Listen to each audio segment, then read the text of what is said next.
পর্দায় যে বিশাল আকারের ইমারতটি দেখতে পাচ্ছেন এটি কোনো রাজপ্রাসাদ নয়, বরং এটি কবর, সুলতানের কবর। কবরের উপর নির্মিত এই সমাধিসৌধটি এতটাই বিশাল যে এটি দেখা যায় বহুদূর থেকে। প্রায় 6 তলা ঘরের সমান উঁচু বিশাল আকারের এই সমাধিসৌধটি দূর থেকে দেখলে মনে হয় এটি যেন কোনো রাজপ্রাসাদ, কিন্তু না, এটি কোনো প্রাসাদ নয়, বরং এটি কুতুব শাহী সাম্রাজ্যের 7ম সুলতান আবদুল্লাহ কুতুব শাহের কবর। সুলতান আবদুল্লাহ কুতুব শাহের কথা আপনাদের নিশ্চয়ই মনে আছে। আগের পর্বেই কুতুব শাহী হেরেম দেখিয়েছিলাম। সেখানে দেখিয়েছিলাম এক সুলতান নর্তকীদের সাথে সব সময় আমোদে মেতে থাকতেন। নাচ আর গানের জন্য তিনি আলাদা 2 নারীতে আসক্ত ছিলেন। এই বিশাল আকারের সমাধিসৌধের ভেতরেই শায়িত আছেন সেই সুলতান। এখানে আসার পর এই বাবলা গাছের ফাঁক দিয়ে যখন প্রথম এই টোম্ব আমার চোখে পড়েছে, তখন আমি রীতিমতো অবাক হয়েছি। এত বিশাল এই টোম্বের আকার। এর আগের ভিডিওতে আমি আপনাদের দিল্লিতে সম্রাট হুমায়ুনের যে রাজকীয় টোম্ব দেখিয়েছিলাম, যে কবরের উপর নির্মিত সমাধিটি দেখিয়েছিলাম, তার চেয়েও এই সমাধিটি উচ্চতায় অনেক বড়। তবে সুলতানের কবর এমন চোখ ধাঁধানো হলেও তার মৃত্যু হয়েছিল খুবই যন্ত্রণাময়। দর্শক মণ্ডলী, তার এই সমাধির ভেতরে প্রবেশ করার আগে চলুন জেনে আসি তার মৃত্যুর সেই করুণ কাহিনী।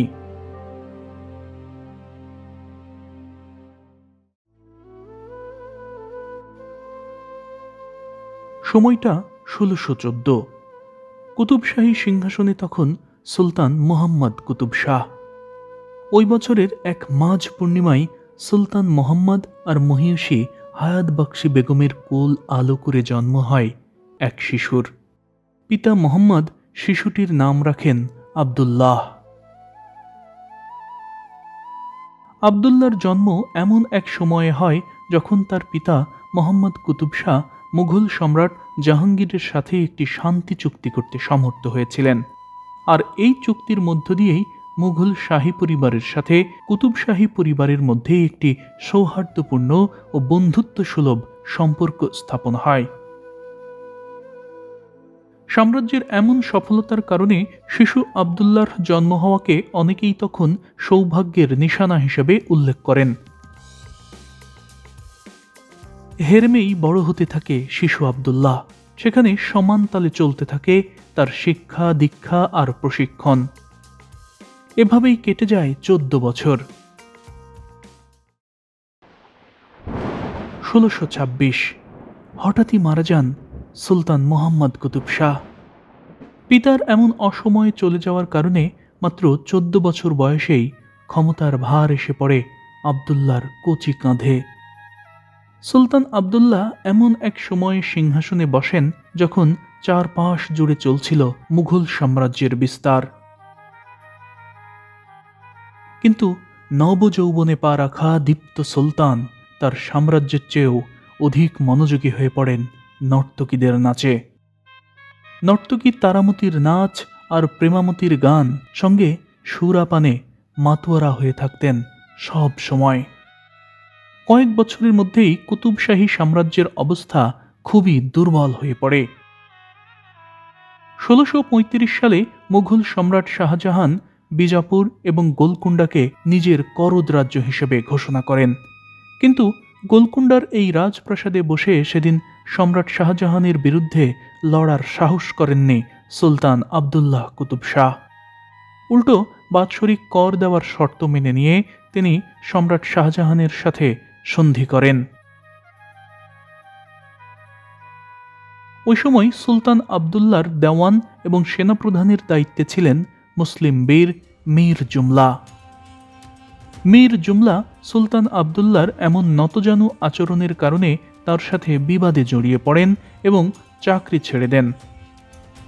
এরপর এই বীর যোদ্ধা যোগ দেন মুঘল বাহিনীতে। হ্যাঁ দর্শক, আমি সেই মীর জুমলার কথা বলছি, যিনি মুঘল সেনাবাহিনীর প্রধান ছিলেন, যিনি বাংলার সুবেদার ছিলেন, যিনি মুঘলদের অসংখ্য যুদ্ধের নায়ক। অথচ এমন বীর সেনাকে নিজের প্রধান সিপাহ সালার হিসেবে পেয়েও শুধুমাত্র নারী নেশার কারণে সুলতান আবদুল্লাহ সব সময় নতজানু হয়ে থেকেছেন এবং সমঝোতা করেছেন। এমনকি ১৬৫৬ সালে সম্রাট আওরঙ্গজেব যখন মীর জুমলাকে সাথে নিয়ে এই গোলকুন্ডা প্রথমবার আক্রমণ করেছিল, তখন সুলতান আবদুল্লাহ সম্রাট আওরঙ্গজেবের বড় পুত্র মোহাম্মদ সুলতান মির্জার সাথে তার দ্বিতীয় কন্যা পাদশাহ বিবি সাহিবার বিয়ে দিয়ে সমঝোতা করেন। এই রাজনৈতিক বিয়ের কারণে অবশ্য দুই সাম্রাজ্যের মধ্যেই স্থিরতা ফিরে আসে, কিন্তু সুলতান আবদুল্লাহর বদ অভ্যাসগুলো তখনও থেকেই যায়। এমনকি দিন যত যায় ততই তিনি নর্তকী আর সুরাপানের প্রতি আসক্ত হয়ে পড়েন। সময়টা ১৬৬৫। কঠিন এক দুরারোগ্য ব্যাধিতে আক্রান্ত হন সুলতান আবদুল্লাহ। ধরা পড়ে মরণ ব্যাধি যক্ষা। হারুন খান সাওয়ারির লেখা দ্য কুতুবশাহী ডায়নেস্টি বইয়ের তথ্য বলছে, সুলতান আবদুল্লাহর অবস্থা তখন এতটাই খারাপ হয় যে শেষ দিকে অনবরত কাশির সাথে মুখ ভরে রক্ত উঠতে থাকে। আর এভাবেই টানা ৭ বছর কঠিন মৃত্যু যন্ত্রণায় ভুগে ১৬৭২ সালে মারা যান সুলতান আবদুল্লাহ। মৃত্যুর পর এই সমাধিসৌধের অভ্যন্তরেই তাকে দাফন করা হয়। রাজকীয় এই সমাধিসৌধটি অবশ্য জীবিত থাকাকালীন তৈরি করেছিলেন সুলতান আবদুল্লাহ নিজেই। ইন্দো পার্সিক নকশায় মোড়ানো প্রায় ৬ তলা ঘরের সমান উঁচু এই সমাধিসৌধটির অবস্থান ভারতের হায়দ্রাবাদ শহরের অদূরে কুতুবশাহী কবরস্থানে, যা এখন কুতুবশাহী টোম্ব নামে সবার কাছে পরিচিত।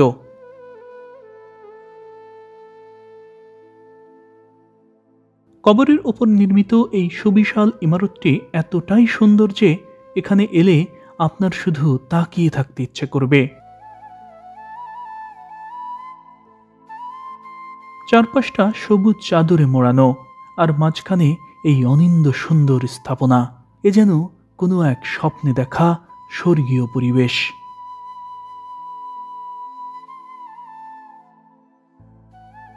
প্রায় ১৮০ ফুট উঁচু বিশাল আকারের এই সমাধিসৌধের প্রতিটি কোণায় জড়িয়ে আছে ইন্দো পার্সিক ইসলামিক স্থাপত্য নকশা, যা আজও সবাইকে মুগ্ধ করে। উচ্চ অলিন্দের ছায়ায় দাঁড়িয়ে থাকা এই ইমারতের গম্বুজটি যেন এক দিগন্তচুম্বী মিনার, যার গায়ে খচিত হয়েছে সাদা ধূসর পাথরের নিপুণ কারুকাজ। এটি কোনো সাধারণ ইমারত নয়, এ যেন ইতিহাসের হৃদয়ে খোদাই করে রাখা এক সুলতানের চিরন্তন স্বাক্ষর। এখানকার প্রতিটি খিলানের পাথরের গায়ে শোভা পাচ্ছে সেই আমলের তৈরি করা ফুল লতাপাতার নকশা সহ বহু কিছু।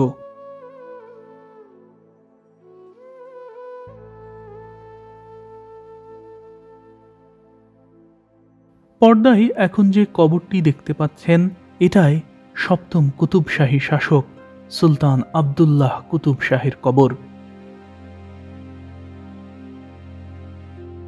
তবে এই কবরটি আসল নয়, এটি কবরের রেপ্লিকা।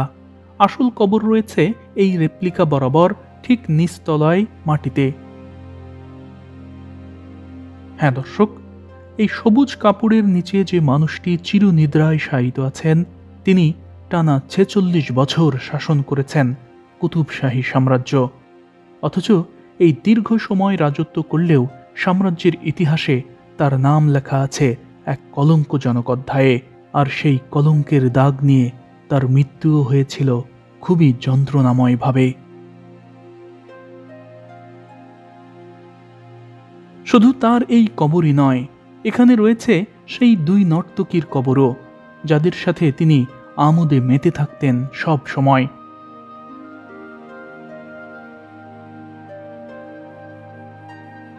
দর্শক একটু খেয়াল করুন, এইটা এই কবরস্থানের ম্যাপ। এই যে এইটা হলো সুলতান আবদুল্লাহ কুতুব শাহের কবর, অর্থাৎ এতক্ষণ এই যে কবরটি দেখালাম এই কবরটি হলো সেইটা, এবং কবরের এই যে এই কোণে এই ম্যাপটি রাখা আছে। আর এই যে দেখুন এই পাশে এই দুইটা হলো নর্তকী তারামতি এবং প্রেমামতির কবর। হ্যাঁ দর্শক, পর্দায় এখন যে সমাধিসৌধটি দেখতে পাচ্ছেন এর ভেতরেই রয়েছে সেই ইতিহাস বিখ্যাত দুই নর্তকীর কবর। সুলতান আবদুল্লাহ সেই দুই নর্তকীর নাচ গানে কি পরিমাণ আসক্ত ছিলেন যে তিনি শাহী পরিবারের জন্য নির্ধারিত কবরস্থানে দুই নর্তকীর জন্য তৈরি করেছেন এই রাজকীয় সমাধিসৌধ। তবে সুলতান আবদুল্লাহ নর্তকীদের জন্যই যে শুধু সমাধিসৌধ তৈরি করেছেন বিষয়টি মোটেও তেমন নয়। তিনি তার মায়ের জন্যও তৈরি করেছেন একটি রাজকীয় সমাধি। পর্দায় এখন যে ইমারতটি দেখতে পাচ্ছেন এটা সুলতান আবদুল্লাহর মা হায়াত বক্সি বেগমের সমাধি, আর এই সমাধিটির অবস্থান তারামতি ও প্রেমামতির কবরের ঠিক পাশেই। দর্শক, ওপর থেকে একটু বোঝার চেষ্টা করুন। এই যে এইটা হচ্ছে তার মায়ের সমাধি, এবং এই যে এই পাশে যে দুইটা সমাধি দেখতে পাচ্ছেন এইটাই হচ্ছে সেই তারামতি এবং প্রেমামতির সমাধি। তবে সুলতান আবদুল্লাহ শুধু যে এখানে সমাধি তৈরি করেছেন বিষয়টি তা নয়, এখানে তিনি বেশ কয়েকটি মসজিদও তৈরি করেছেন যা আজও আছে এখানে। পর্দায় এখন যে মসজিদটি দেখতে পাচ্ছেন এই মসজিদটির অবস্থান সুলতান আবদুল্লাহর কবরের ঠিক পেছন সাইডে। এই মসজিদটি ছাড়াও তার এই মায়ের কবরের পাশেও এই যে মসজিদটি দেখতে পাচ্ছেন এটাও তৈরি করেছেন সুলতান আবদুল্লাহ। শুধু সুলতান আবদুল্লাহ নয়, পঞ্চম কুতুব শাহী শাসক মোহাম্মদ কুলি কুতুব শাহ, যিনি নর্তকী ভাগ্যমতীর প্রেমে পড়েছিলেন, তার মৃত্যুও হয়েছিল কঠিন যন্ত্রণাময়, যদিও তিনি ওই নর্তকীকে পরে বিয়ে করেছিলেন। পর্দায় এখন যে সমাধিসৌধটি দেখতে পাচ্ছেন এটাই পঞ্চম কুতুব শাহী শাসক মোহাম্মদ কুলি কুতুব শাহের কবর। সুলতান আবদুল্লাহর কবরের মতো সুলতান মোহাম্মদ কুলির কবরের উপর নির্মিত এই সমাধিসৌধটিও বিশাল আকারের।